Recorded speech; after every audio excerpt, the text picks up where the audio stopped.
पकड़ो पकड़ो पकड़ो, अरे बच्चे को लेकर भाग गया, पकड़ो। अरे क्या हुआ भाई, सुबह सुबह अपने गांव में ये शोर कैसा? अरे किसी के घर में चोरी या डकैती हुई है क्या? नहीं भाई, ध्यान से सुनो, लोग ढोल नगाड़े पीट रहे हैं, शायद कोई जंगली जानवर हो। पंडित ज्ञानचंद उधर से ही आ रहा है, आओ उसी से पूछते हैं।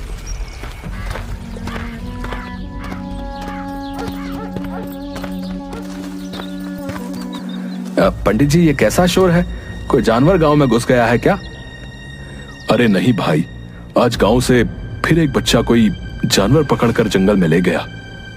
हे भगवान, अब तो हमारे बच्चे अपने गांव में भी सुरक्षित नहीं हैं। पता नहीं क्या होने वाला है। सुन रही हो भाग्यवान, बंकू से कहना घर में ही रहे, इधर उधर खेलने ना जाए। पता नहीं जानवरों का यह आतंक गांव से कब खत्म होगा। सरताजपुर गांव में लगभग 6 महीने से जंगली जानवरों का आतंक बना हुआ था। इस कारण शाम होते ही गांव के सभी लोग अपने अपने घरों में दुबक कर बैठ जाते थे। कोई भी नहीं जानता था कि कौन जानवर ऐसा कर रहा है। कोई भालू का आतंक बताता तो कोई सियार का, कोई जंगल के राजा शेर को इसका जिम्मेदार ठहराता। इसी कारण सरपंच हुकुमचंद ने चौपाल पर एक सभा बुलाई थी। प्यारे गांव वासियों, जैसा कि आप जानते हैं कि पिछले 6 महीने से रोज कोई जानवर हमारे बच्चों को जंगलों में ले जाकर मार कर खा जाता है। हम उसी पर चर्चा के लिए आज यहाँ पर एकत्रित हुए हैं। सरपंच जी, आए दिन हमारे गांव से बच्चे गायब हो रहे हैं। अगर ऐसा ही चलता रहा तो गांव के सारे बच्चे मार डाले जाएंगे। हमें कुछ ना कुछ तो करना ही होगा। इसके लिए हमें पहले पता लगाना होगा कि कौन जानवर ऐसा कर रहा है, ताकि हम लोग उस जानवर से छुटकारा पा सकें। यही ठीक रहेगा, क्योंकि जंगल में तो सैकड़ों जानवर हैं। हम किस किस को अपना निशाना बनाता रहेंगे? लेकिन इसका पता लगाएगा कौन कि किस जानवर की यह करतूत है? इसके लिए एक दल बनाना होगा जो जंगली जानवरों के गांव में प्रवेश पर नजर रखेगा। हाँ, यह ठीक रहेगा। मैं और कल्लू बाबा दोनों मिलकर रात में पहरा देंगे और पता लगाएंगे कि कौन सा जानवर हमारे बच्चों को गायब कर रहा है। तो ठीक है, फिर अगर तुम दोनों पता कर बता देते हो तो तुम्हें गांव की तरफ से 100 स्वर्ण मुद्राएं मिलेंगी, ठीक है? मरेगा, एक दिन सब मरेगा। ए बगले, चल भाग यहां से। जब से हमारे शमशान में रहने आया है, तब से ही पूरा गांव समस्याओं से घिरा है। भोगा एक अजीब सा डरावना व्यक्ति था, जो पिछले 6 महीने से शमशान में आकर रहने लगा था। कई बार शमशान के कुत्तों को मारकर खाते हुए देखा गया था। कुछ लोग इसे औघर बताते थे। कल्लू बाबा और जग्गी रात में गांव के बाहर पेड़ के मचान पर चढ़कर पहरा दे रहे थे। तभी सुबह करीब 4 बजे जंगल की ओर से कुछ खरखराहट की आवाज आती है। कल्लू बाबा, झाड़ियों के झुरमुट से कुछ आवाज आ रही है, चलो चलकर देखते हैं। हाँ चलो, तुम आगे चलो, मैं पीछे से देखता रहूंगा, ताकि पीछे से कोई जानवर तुम पर हमला नहीं कर सके। अरे कल्लू बाबा, तुम तो बाबा हो, भूत पिशाच को तो तुम अपने झोले में रखते हो। तुम आगे चलो ना, मैं तुम्हारे पीछे रहूंगा। ठीक है, लेकिन तुम पीछे मजबूती से डंडे पकड़े रहना। जैसे ही कोई आहट हो, सतर्क हो जाना। चलो आओ मेरे पीछे।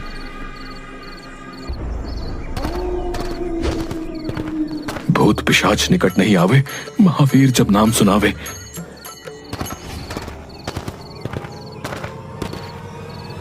तभी जग्गी के पैरों में कुछ लताएं उलझ जाती हैं, जिन्हें निकालने के लिए जग्गी कल्लू बाबा के कंधे पर हाथ रख रोकता है। कल्लू बाबा को लगता है कि कोई भूत उसे पकड़ रहा है। वो चिल्लाते हुए भागने लगते हैं। भूत भूत भूत, बचाओ बचाओ। जग्गी तुरंत पीछे मुड़कर भागना चाहता है। तभी कल्लू बाबा बचाओ बचाओ करते हुए पीछे मुड़कर जग्गी के गले को पकड़ लेते हैं। उसकी पीठ पर चढ़ जाता है। जग्गी को लगता है कि सचमुच भूत उसकी पीठ पर चढ़ गया। वो पूरी ताकत से दौड़ पड़ता है और लताओं से उलझकर कल्लू बाबा के साथ ही गिर पड़ता है। बचाओ, कल्लू बाबा बचाओ, मेरी पीठ पर भूत चढ़ा है, मर गया रे। अरे मेरे बाल बच्चों का क्या होगा? अबे चुप, पीछे से कंधे पर हाथ रखकर मुझे खुद डरा दिया और अब चिल्लाकर और डरा रहा है। बड़ा बाबा बने फिरते हो, भूत बैताल प्रेत पिशाच सभी को अपनी चोटी में बांध कर रखते हो और कंधे पर हाथ रखते ही डर गए, ढोंगी बाबा कहीं के। रुको रुको, गौर से ये आवाज सुनो, लगता है सचमुच कोई खूंखार जानवर हमारी तरफ ही आ रहा है। देख क्या रहे हो, भागो। दोनों भूत भूत चिल्लाते हुए गांव की ओर भागते हैं। सुबह होने ही वाली थी। कुछ लोग चौपाल पर आग ताप रहे थे। उन्होंने दोनों की आवाजें सुनी तो उनकी ओर लाठी डंडे लेकर दौड़े। बचाओ बचाओ, भागो भागो, पीछे भूत आ रहा है। अरे कौन सा भूत? अरे कैसा भूत भैया? तुम्हारे पीछे तो कोई नहीं है। अरे है, अरे सुनो आवाज सुनो, वो इधर ही आ रहा है, भागो। आवाजें लगातार बढ़ती ही जा रही थीं। सभी डर के मारे अपने अपने घरों में बंद होकर सहमे हुए खिड़की से देखने लगते हैं। तभी बंकू अपने घर से एक डंडा लेकर बाहर आता है। बेटा घर के अंदर आजा, देखो ना जी अपना बंकू बाहर चला गया है। अरे बेटा बंकू अंदर आजा, देख बेटा सभी लोग अपने अपने घर के अंदर हैं। नहीं पिताजी, हमारे कई दोस्त गायब हो गए हैं। आज हम भी देखेंगे कि कौन है जो हमारे गांव के बच्चों को गायब कर रहा है। मरेगा, सब मरेगा। तभी उधर से जुगनू की आवाज आती है। बंकू, अरे भैंसिया का रस्सी पकड़, अरे आधे घंटे से पूरा गांव दौड़ा रहा है। बंकू भैंस की रस्सी पकड़ लेता है। भैंस के पैर के पीछे एक बाल्टी फंसी हुई थी, जिसके ईंट पत्थर से टकराने से आवाज निकल रही थी। भैंस तो मैं द्वार पर बांध कर आया था, फिर ये खुली कैसे? वो माँ ने कहा कि बाहर भैंस को ठंड लग रही होगी, उसे गौशाला में बांध दो। भैंस बिदक कर भागने लगी, भागते हुए उसके पैर में बाल्टी फंस गई। जग्गी और कल्लू बाबा, है? तुम लोगों के डरपोक होने के कारण आज पूरा गांव भयभीत हो गया भाई। वो तो बंकू ने बहादुरी दिखाई, लेकिन बात तो यही है कि आखिर बच्चों का शिकार कौन कर रहा है? तभी सेठ मंगत लाल रोते रोते आता है। सरपंच जी, मेरा बेटा सुधीर घर पर नहीं है। नौकरों ने बताया कि सुधीर को शेर दबोच कर ले गया है जंगल की ओर। हाय मैं लुट गया, हाय मैं बर्बाद हो गया, मेरा इकलौता बेटा। धैर्य रखो मंगत लाल, धैर्य रखो, हम सभी उसी का उपाय ढूंढने के लिए यहाँ इकट्ठा हुए हैं। सुधीर मेरा भी दोस्त था, हमें उसे ढूंढना ही होगा।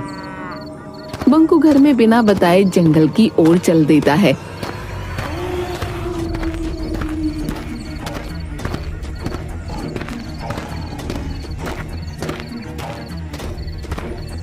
एक नदी किनारे रुककर बंकू पानी पीने लगता है।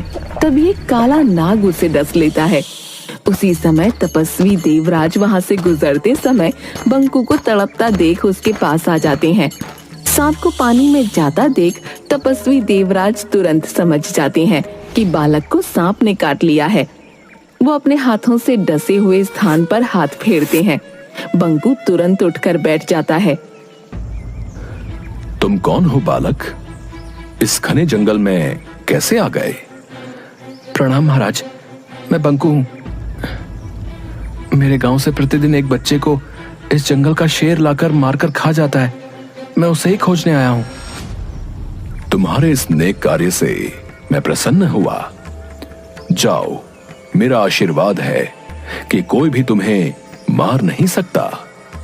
जानवर के सामने तुम में उससे 10 गुना शक्ति आ जाएगी। बंकू वहां से चलकर शेर की गुफा के सामने उसके गांव के बच्चों का बहुत सा कपड़ा पड़ा दिखाई देता है। वो जोर से चिल्लाता है, बच्चों का शिकार कर खाने वाले कायर शेर, बाहर निकल। दम है तो मुझसे मुकाबला करके दिखा। अबे पिद्दी बालक, भाग जा यहां से। शायद तू मुझे नहीं जानता। मैं कायर नहीं, मैं जंगल का राजा शेर हूं। जा, इस गलती के लिए मैं तुझे माफ करता हूं। जा अपने गांव लौट जा। अच्छा, तो अभी भी बड़ी बड़ी बातें निकल रही हैं। क्या राजा का यही काम है कि निरीह बच्चों को चुपके से उठाकर ले आए और उसे खा जाए? एक बार कह दिया ना कि मैं ऐसे कायरों वाले काम नहीं करता। शायद तुझे तुम्हारी मौत यहां खींच कर लाई है। क्यों? एक बालक के सामने अपने कुकर्मों को बताते हुए शर्म आ रही है? बस बहुत हो गया, अब मैं और बर्दाश्त नहीं कर सकता। शेर छलांग मारकर बंकू को दबोच लेता है। दोनों में गुत्थम गुत्था हो जाती है, लेकिन कुछ ही पलों में बाजी पलट जाती है। तपस्वी देवराज के दिए हुए वरदान की वजह से बंकू शेर से जीत जाता है। कौन हो तुम बहादुर बालक, और मुझ पर ऐसा इल्जाम क्यों लगा रहे हो? मैं सरताजपुर में रहता हूँ, जहाँ से तुम कल भी मेरे दोस्त सुधीर को दबोच कर ले आए हो, जिसका प्रमाण तुम्हारी गुफा के सामने पड़े कपड़े हैं। हाँ, इसको तो मैंने भी देखा है, पर ज्यादा ध्यान नहीं दिया। शेर तुरंत अपने गुप्तचर सियार को बुलाता है। गुप्तचर सियार, पता करो कि कौन मेरी गुफा के आगे ऐसी घटिया काम करके कपड़े फेंकता है। महाराज, ये काम किसी आदमी का है।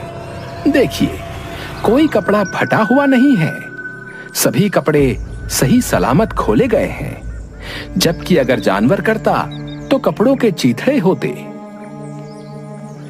देख लिया, कोई हम जानवरों को फंसाने के लिए ऐसा काम कर रहा है। ठीक है, लेकिन आखिर ऐसी घिनौनी हरकत कौन कर रहा है? मैं सामने पेड़ पर से आज रात नजर रखूंगा। रात भर बंकू मचान पर जगा रहता है, लेकिन वहाँ कोई नहीं आता। करीब 4 बजे उसे नींद लग जाती है और वो सो जाता है। तभी चिड़िया की आवाज सुनकर बंकू जग जाता है। वो देखता है कि कंबल ओढ़े हुए एक आदमी सुधीर के कपड़ों को शेर की गुफा के आगे फेंक रहा है। बंकू मचान से उतरकर उस आदमी को पकड़ लेता है। भौंकता कहाँ है? जरा अपना चेहरा तो दिखा। भोगा, तुम तो गांव के सारे बच्चे तुम ही गायब कर रहे हो। मरेगा, सब मरेगा। अब कोई नहीं मरेगा, अब बस तू ही मरेगा। इतना कहकर बंकू जोर से भोगा के पेट में मुक्का मारता है, लेकिन भोगा को कुछ नहीं होता। अलबत्ता भोगा के एक मुक्के से वो बेहोश हो जाता है। समय पर शेर के आ जाने से भोगा वहां से भाग जाता है। उठो बालक। वो कहाँ गया? वो तो भाग गया। बंकू तपस्वी देवराज की कुटिया पर जाकर, प्रणाम महाराज। आदमखोर शेर को मार डाला तुमने? नहीं महाराज, आदमखोर शेर नहीं, आदमखोर शमशान में रहने वाला भोगा है। लेकिन आपके वरदान ने उस पर क्यों काम नहीं किया? मैंने वरदान दिया था कि जानवर के सामने तुम में उससे 10 गुना शक्ति आ जाएगी। ये आदमी पर लागू नहीं होता। उस भोगा में तो बहुत शक्ति है, उसे परास्त करना मुश्किल है। भोगा ने एक ऋषि को खाने में मांस दे दिया था। तब ऋषि ने उसे शमशान का मांस खाने का श्राप दे दिया था। उसको मारने का क्या उपाय है महाराज? वो सिर्फ बेल के पेड़ की लकड़ी से बने औजार से ही मर सकता है। लेकिन उसे मारने के तुरंत बाद 200 गज उसकी परिधि से बाहर निकलना होगा, नहीं तो सामने वाला भी मर जाएगा। बंकू बेल के पेड़ की लकड़ी को नुकीला करके भाला बना लेता है और चीते पर बैठ शमशान पहुंच जाता है।